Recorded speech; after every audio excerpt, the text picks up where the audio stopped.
Los saludo y les doy la más cordial bienvenida a esta sesión académica virtual de nuestra Benemérita Sociedad de Geografía y Estadística del Estado de Jalisco. En esta ocasión estamos iniciando con el mes de la salud. Desde hace muchos años, esta sociedad decidió que el mes de agosto se dedicara precisamente a conocer los avances de la salud en torno a los jaliscienses y a México en general. Nos acompaña nuestra directora de la Academia de Ciencias de la Salud, la doctora Ana Elba Vera Mora, a quien le agradecemos su trabajo y su esfuerzo por organizar precisamente este mes de la salud. Y le damos la más cordial bienvenida a la maestra en Ciencias de la Salud Pública, la doctora María Guadalupe Gutiérrez Guerrero. Muchas gracias y cedo el uso de la voz a nuestro secretario para que conduzca esta sesión. Muchas gracias, doctora. Reitero la bienvenida que les ha hecho nuestra presidenta y en esta ocasión pues la apertura de la sesión ya fue hecha por la mencionada presidenta. La presentación del presidium, que está integrado por la ya antes mencionada doctora Adriana Ruiz Lazura, que es nuestra presidenta, la doctora Ana Elba Vera Mora, que es la directora de Academia de Ciencias de la Salud de esta institución, la maestra en Ciencias de Salud Pública, María Guadalupe Gutiérrez Guerrero, que es la invitada y conferencista y el que habla. La presentación del mes de la salud será hecha por la antes mencionada también, doctora Ana Elba Vera Mora, a quien cedemos el uso de la palabra. Buenos días. Como ya es una tradición en la Benemérita Sociedad de Geografía y Estadística del Estado de Jalisco, el mes de agosto tiene una especial significancia, ya que es dedicado a la difusión de temas de medicina y salud.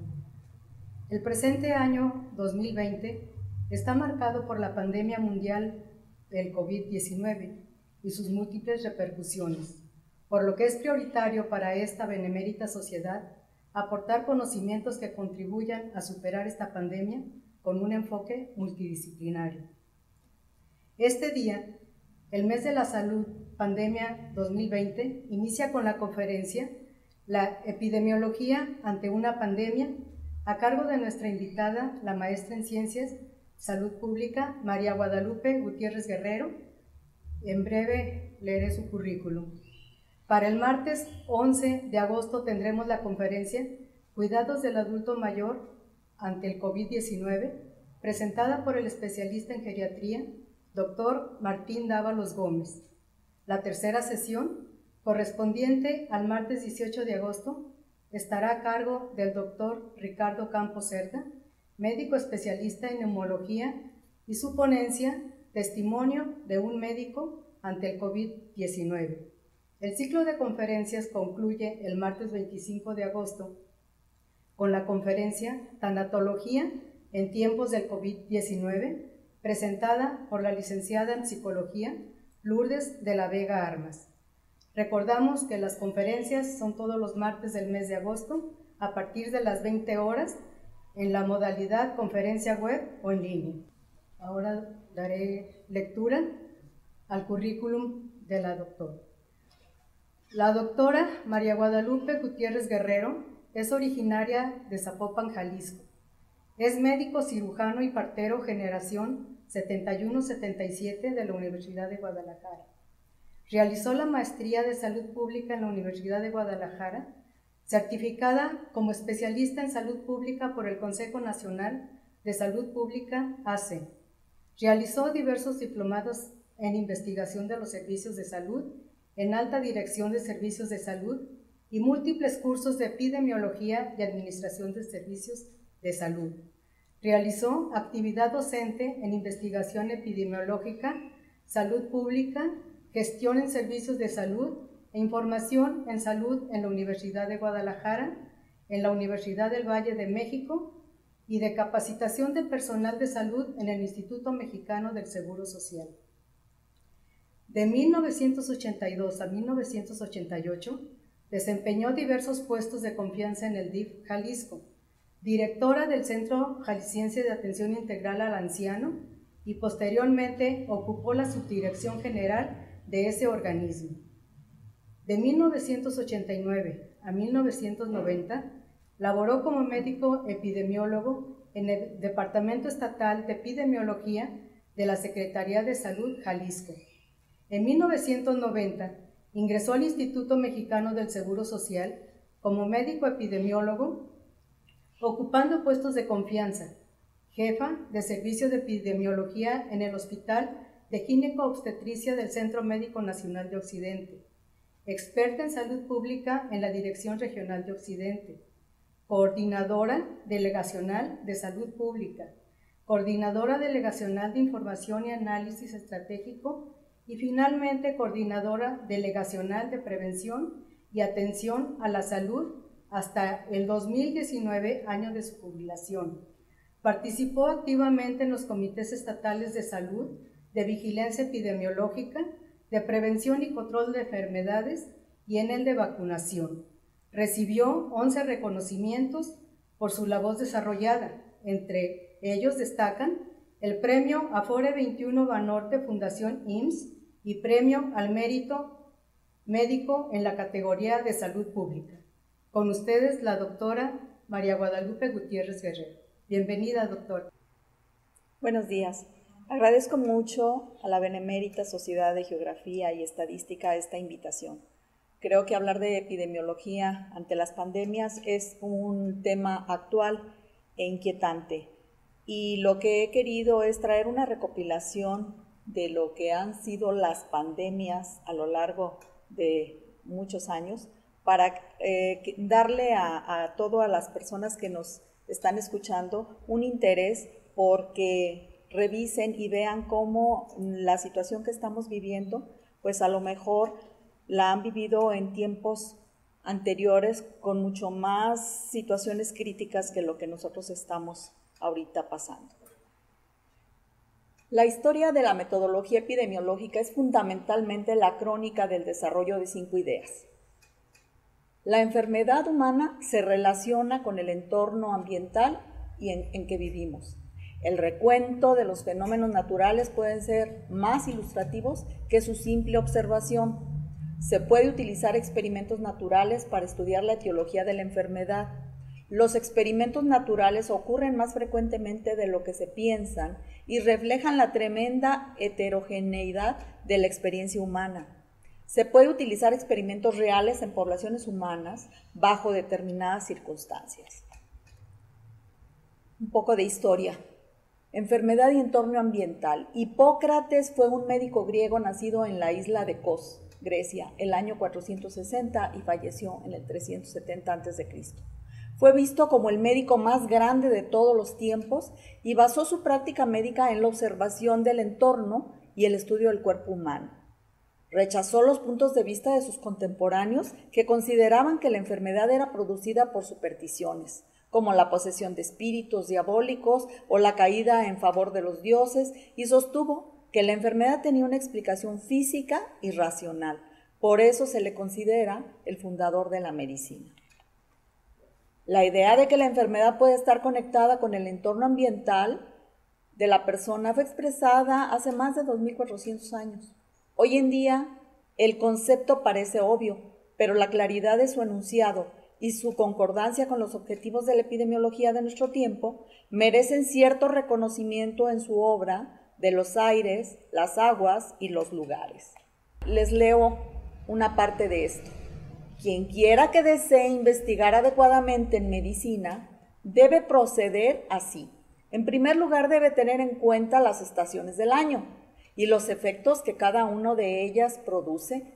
Luego, los vientos, el calor y el frío, especialmente en cuanto a su calidad, de comunes a todos los países y a sus peculiaridades en cada localidad. De la misma manera, cuando uno llega a una ciudad en la que es forastero, debe considerar su situación y cómo está orientado a los vientos y al sol. Su influencia no es la misma si mira al norte o al sur, al levante o al poniente. Uno debe estudiar atentamente las aguas que los habitantes usan, si son pantanosas y blandas o duras y provenientes de lugares elevados y rocosos, y luego si son salobres o inadecuadas para cocinar, y el terreno si es yermo y deficiente en agua, o arbolado y bien provisto de ella, y si está en lugar profundo y encerrado, o si es elevado y frío, y la forma en que viven los habitantes, y cuáles son sus ocupaciones, si son aficionados a beber y comen en exceso, y dados a la indolencia, o si son amantes del ejercicio del trabajo. Esto lo escribió Hipócrates. También Hipócrates veía las cualidades de los 4 elementos de la antigüedad griega. Según él, la alimentación también tenía que variar según el clima y las estaciones que creía que influían en los humores. En invierno, un periodo en donde domina el frío y la humedad, será preferible consumir carnes con salsa, cocinadas con especies calientes.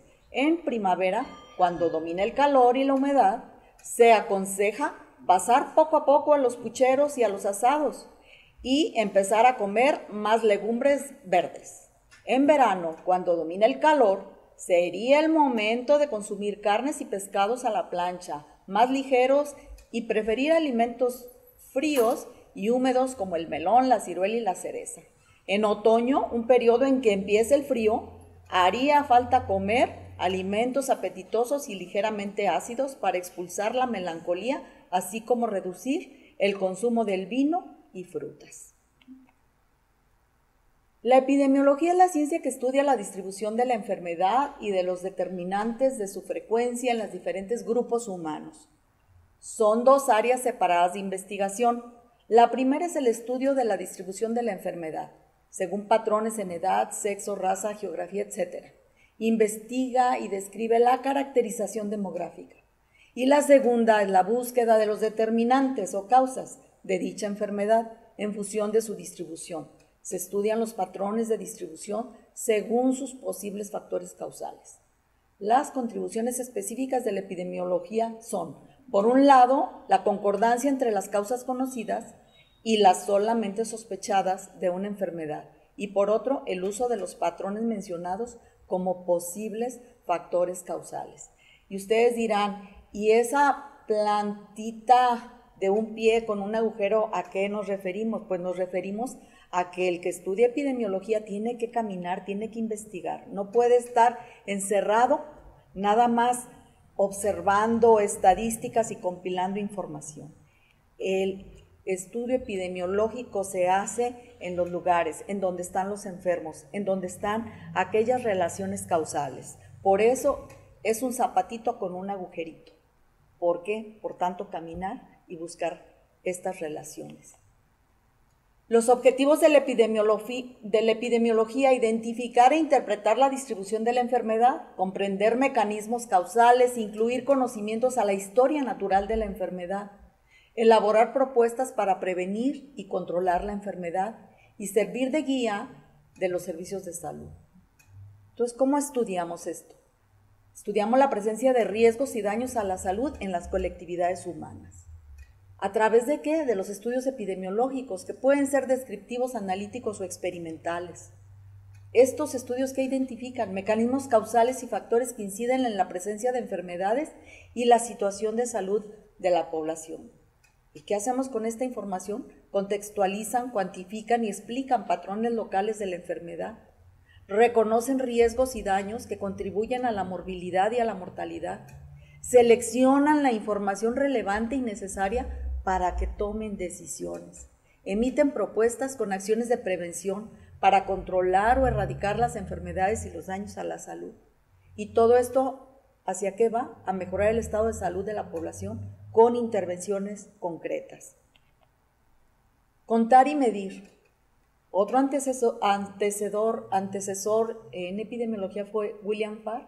Fue un epidemiólogo británico y principal propulsor de las estadísticas de la medicina inglesa durante el siglo XIX. Un médico cualificado que fue capaz de desarrollar su interés en la generación y uso de las estadísticas médicas tras su nombramiento en 1838 de la Oficina del Registro General, del departamento gubernamental responsable de registrar nacimientos, defunciones y matrimonios. Su contribución más importante a la salud pública fue la creación de un sistema que habitualmente registrara la causa de la muerte, determinó las tasas de mortalidad utilizando la base poblacional como población expuesta al riesgo. ¿Por qué es importante toda esta información? Porque es una información relevante para la toma de decisiones, pero los datos deben ser consistentes para poder conocer la realidad de la comunidad. Y ahí tenemos nosotros que si no tenemos datos consistentes y demás, entonces, ¿cómo podemos nosotros darle a quien toma las decisiones bases firmes para que hagan lo que tienen que hacer? Tenemos más información. Concepto de epidemia. En el pasado el término epidemia se usó casi exclusivamente para describir un brote agudo, principalmente de enfermedades infecciosas. El término se refiere a la elevación inesperada en la ocurrencia habitual de cualquier enfermedad. Cuando el número de personas afectadas es limitado, se dice que es un brote, y cuando afecta a varios países es cuando se le llama pandemia. Las definiciones actuales dentro de epidemiología también estudian las enfermedades con prevalencia excesiva, que no llegan a ser epidemias, pero sí son prevalencias excesivas.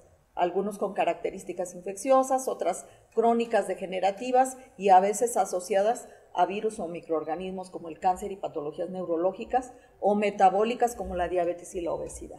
Escuchábamos que nos dicen, es que hay una epidemia de diabetes. Pues no, no es epidemia. Son realmente prevalencias excesivas. El término epidemia es tan antiguo como la medicina, con un significado que aún lo tiene de catástrofe, porque aniquilan a muchas poblaciones y a lo largo del tiempo han matado millones de seres humanos. Las pandemias, bueno, pues todos ustedes han escuchado a lo largo del tiempo todas estas enfermedades: viruela, tifus, peste, cólera, sífilis, ébola, fiebre amarilla, poliomielitis, VIH, dengue, zika, chikungunya, SARS-CoV, influenza, COVID-19. Y hay más. Cronología de las epidemias. De importancia, periodo antes de Cristo, en 1200 antes de Cristo, epidemia de influenza que afecta a Babilonia, Asia Central, Mesopotamia, Asia Meridional. Se desconoce realmente la cantidad de muertos. 430-429, la plaga de Atenas que afecta a Grecia, Libia, Egipto y Etiopía y que causa entre 100,000 y 150,000 muertos. 426 a 425 a.C., nuevo brote de plaga de Atenas. Eventos desde la antigüedad hasta la Edad Media. En el año 165 al 180, la peste antonina llega a Roma y se extiende por todo el Imperio Romano. Dura 15 años y cobra entre 5 y 10 millones de víctimas.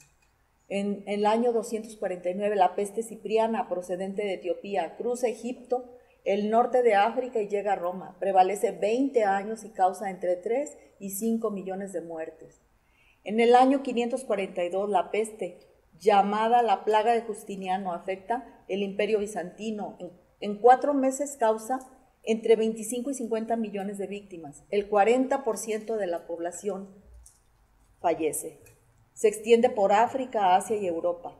En el año 735 a 737, la viruela se expande por Japón y causa alrededor de 1 millón de muertos.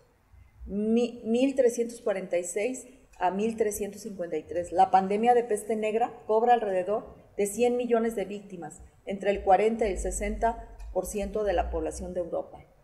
En 1485, primera epidemia del sudor inglés que mataba en pocas horas.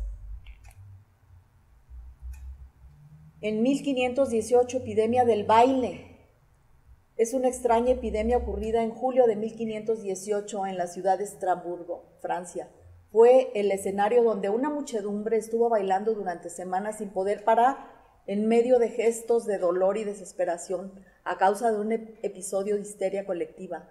A cabo de un mes murieron docenas de personas aquejadas de infartos, derrames y por agotamiento.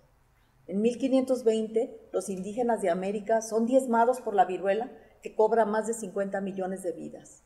En 1528 a 1529, oleada del sudor inglés, especialmente extendida por Europa, una enfermedad virulenta con alta mortalidad caracterizada por fiebre elevada, sudoraciones intensas, duraba 2 semanas en cada ciudad y desaparecía, pero a su paso dejaba una alta mortalidad. 1551 a 1552 se documenta la última oleada del sudor inglés, estudiada por el médico inglés John Kais, durante 1578 no se han conocido nuevos casos. 1582, la peste de San Cristóbal de la Laguna, reaparece la peste bubónica en la isla de Tenerife, España, que causa entre 5,000 y 9,000 fallecimientos en una isla de menos de 20,000 habitantes en ese momento. Diezma del 25 al 45% de la población. En el siglo XVII y XVIII tenemos en 1629 a 1631 la Gran Peste de Milán, Italia, cobra 280,000 víctimas. 1649 epidemia en Sevilla, más de 60,000 víctimas, el 46% de la población. Fue el más trágico suceso que ha tenido Sevilla. ¿Y en qué más experimento cerca lo muy miserable fatalidad de ser destruida? Entraron en el Hospital de la Sangre 26,700 enfermos, de los que murieron 22,900 y los convalecientes no llegaron a 4,000. Situaciones descritas y que verdaderamente nos dan escalofríos. De los ministros que servían, faltaron más de 800. De los médicos que entraron a curar al hospital, en el discurso del contagio, de 6 solo quedó 1.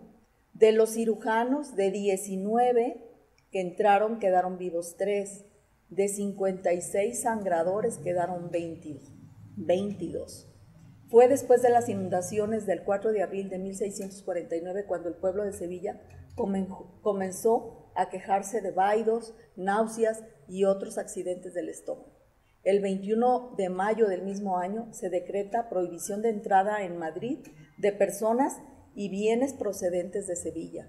Durante la octava del Corpus se alcanzó el pináculo de la catástrofe. En uno de los siguientes días hubo más de 4,000 muertos. El 20 de julio se cerró el hospital de Triana con los enfermos adentro, donde murieron más de 12,000 personas. Al terminar el mes de julio, solo se producen algunas defunciones aisladas. O sea, situaciones tan duras como para controlar, dejar dentro del hospital a todos los enfermos y nadie entraba ni nadie salía. Y entonces ya no hubo contagios fuera. Duro, ¿verdad? Epidemias de los siglos XVII y XVIII, 1665-1666. Aparece la gran plaga de Londres, alrededor de 100,000 víctimas, un cuarto de la población fallece. 1679, gran peste de Viena, 76,000 víctimas. 1707 a 1709, se dispersa la viruela en Islandia y cobra alrededor de 18,000 víctimas.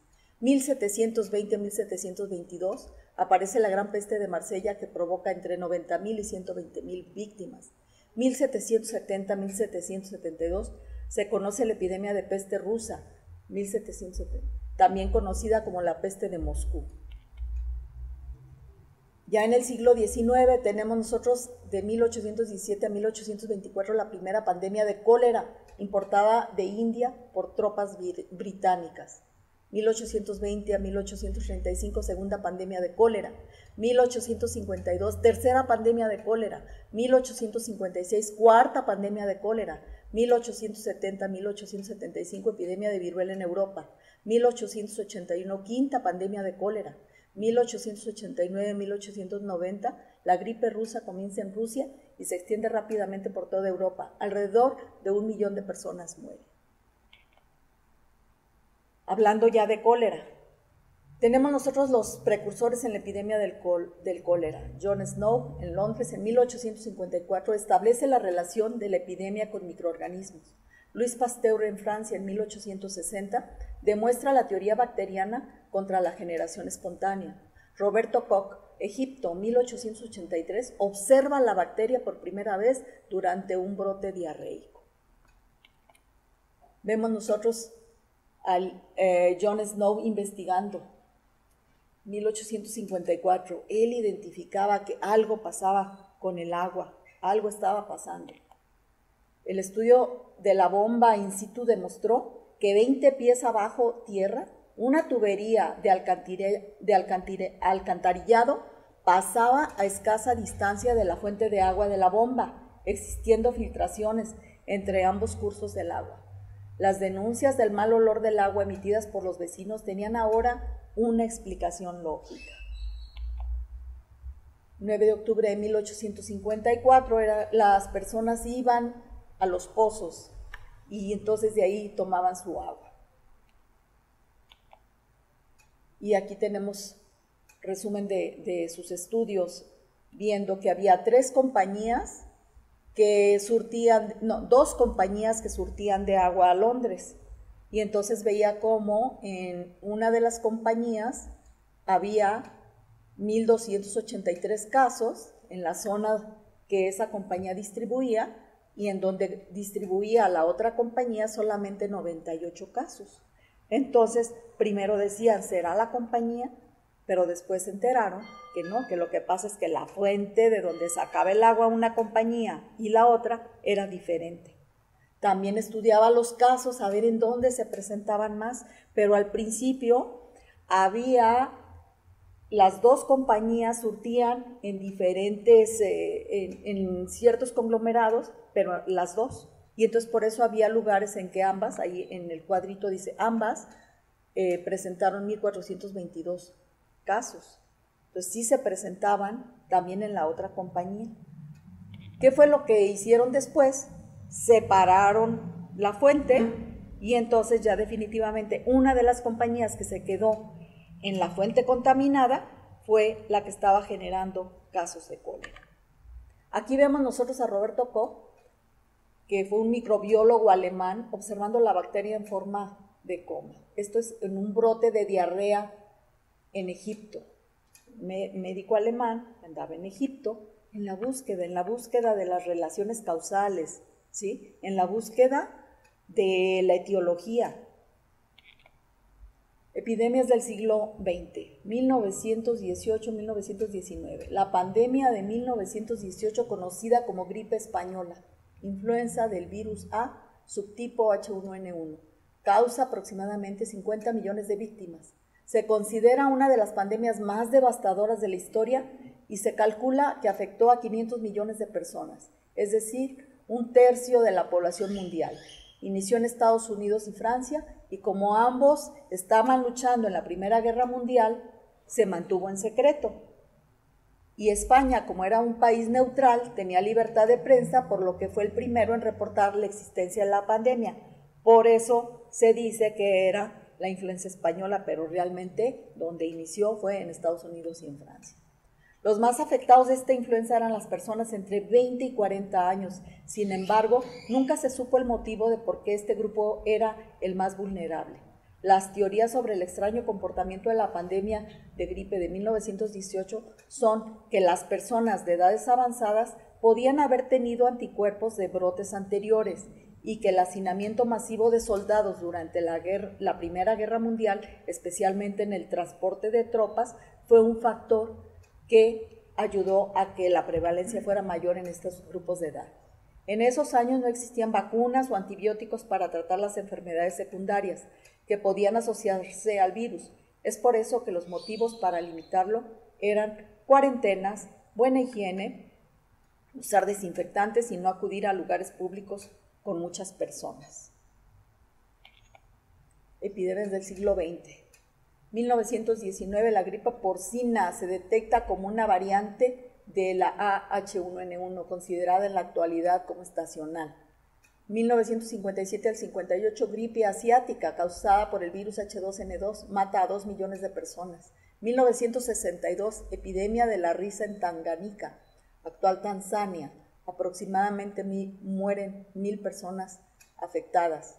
1968-1969, la gripe de Hong Kong por influenza del virus A, subtipos H3N2, cobra 1 millón de víctimas. 1976, primer brote epidémico de ébola, del cual se detectan 3.418 casos y 2.830 muertes, con una tasa de letalidad del 83%, principalmente en Sudán y Zaire. 1981 hasta hoy, la pandemia de SIDA, que ha causado más de 32 millones de muertes y en aumento en y va en 2 millones de muertes. En 2018, 37.9 millones de personas vivían con VIH, de los cuales 1.7 millones eran niños. 1990, el brote de difteria en la Unión Soviética, con 1.500 mueren en 5 años. En 1991-1993, epidemia del cólera afecta a diversos países de América Latina. En 2 años, la enfermedad afectó casi 950,000 personas y provoca cerca de 8,000 víctimas. 1994-1996, epidemia de ébola en África Occidental. El cólera epidémico en América Latina, 1991-1993. Implicaciones de las definiciones de casos usadas en la vigilancia sanitaria. ¿Esto por qué se los traigo? Porque aquí vean cómo nos narran. En total, 948,429 casos de cólera fueron notificados a la OPS entre enero de 1991 y diciembre de 1993 por los países latinoamericanos afectados por la epidemia. Y las incidencias anuales más altas se registraron en el Perú, en Guatemala, y la tasa de letalidad para todo el trienio y también para 1993 fue de 0.8%. La incidencia de cólera mostró una tendencia descendente general en la mayor parte de los países sudamericanos, pero aumentó en casi todos los países de Centroamérica. Se observó gran variabilidad en las definiciones aplicadas para notificar los casos de cólera. Casos de cólera hospitalizados y defunciones atribuibles al cólera. Esta variabilidad dificultó cualquier comparación global entre países y hasta estimar la carga de morbilidad y evaluar la calidad de la atención sobre la base de las tasas de letalidad. Y aún las tendencias notificadas dentro de un mismo país deben evaluarse con cuidado. En abril y mayo de 1991 se celebraron reuniones con epidemiólogos de todos los países latinoamericanos para tratar de llegar a una definición de caso estandarizada de la enfermedad. Pese a haberse uniformado la definición, varios países siguieron usando las definiciones que siempre habían empleado.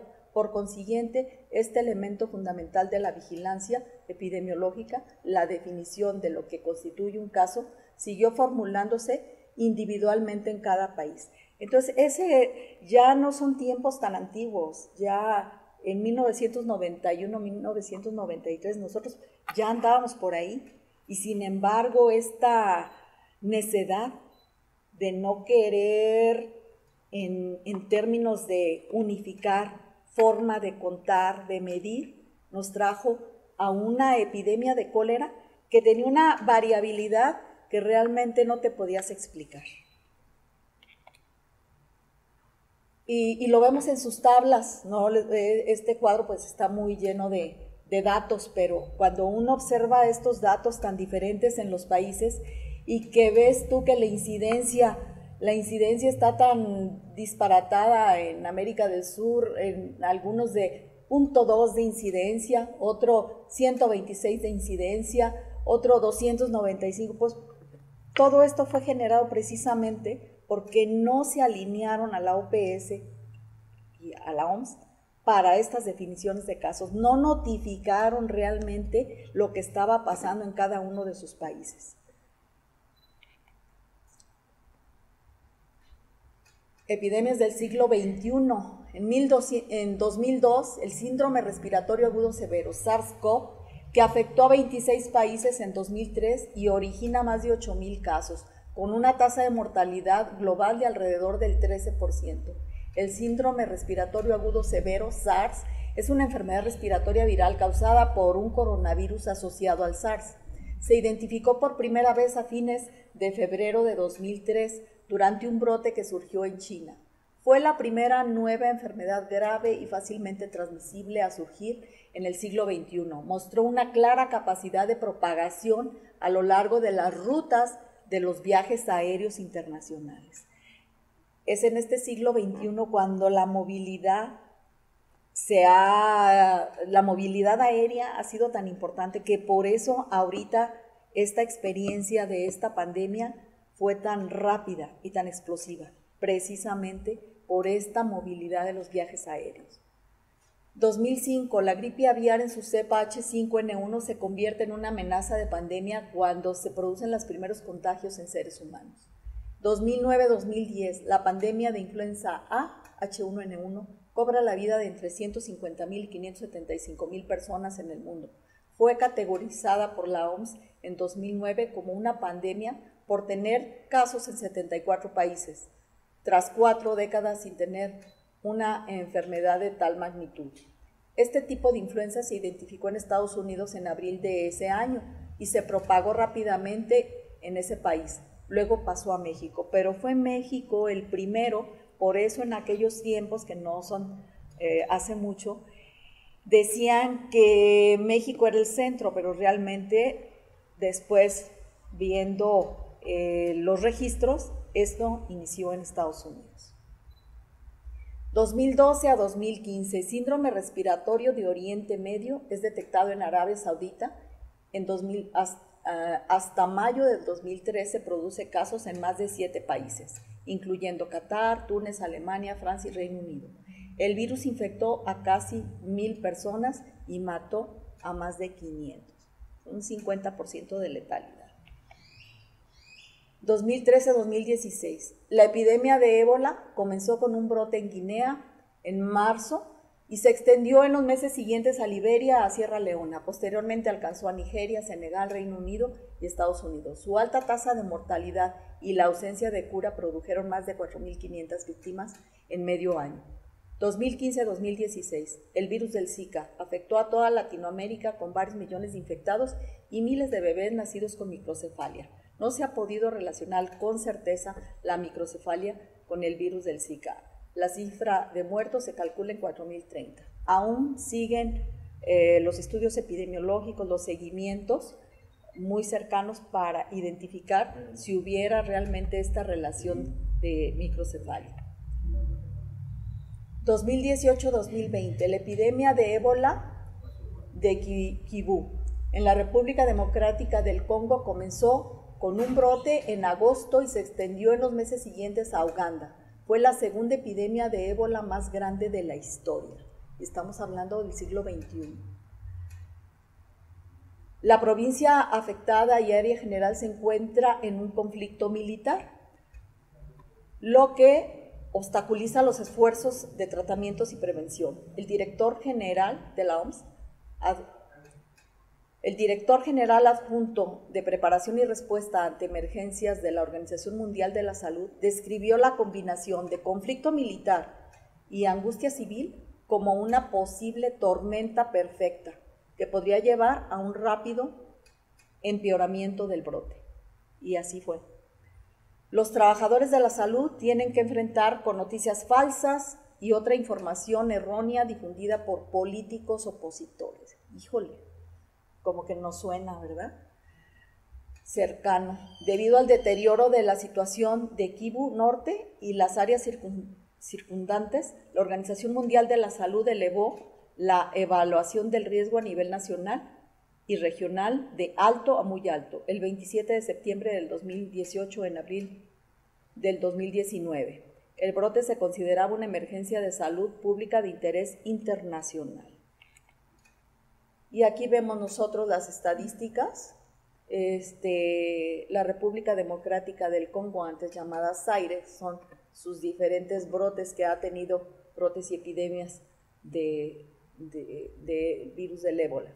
Del 1 de agosto del 2018 al 25 de junio del 2020 se había notificado un total de 3,470 casos en 29 zonas sanitarias, 3,317 casos confirmados y 153 probables. De todos los casos confirmados y probables, el 57% eran mujeres, el 29% eran niños menores de 18 años y el 5% trabajadores de la salud o trabajadores sanitarios. Se registraron 2,287 fallecimientos, una tasa de letalidad del 66%. El 33% de los enfermos murió fuera de un centro de tratamiento del ébola y 1,171 se habían curado. A lo largo de toda la duración del brote en las provincias de Nord Kivu, Ituri y Sud Kivu, se registraron más de 250,000 contactos de los casos. 2020, coronavirus causante del síndrome respiratorio de Oriente Medio, Arabia Saudita.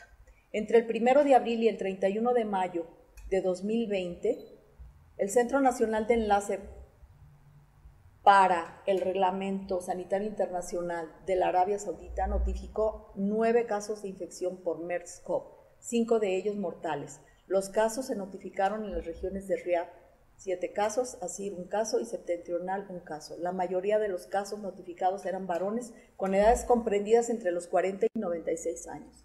De los casos notificados en Riad, 6 estaban vinculados a un brote declarado en un hospital de la región entre el 21 y 31 de mayo del 2020.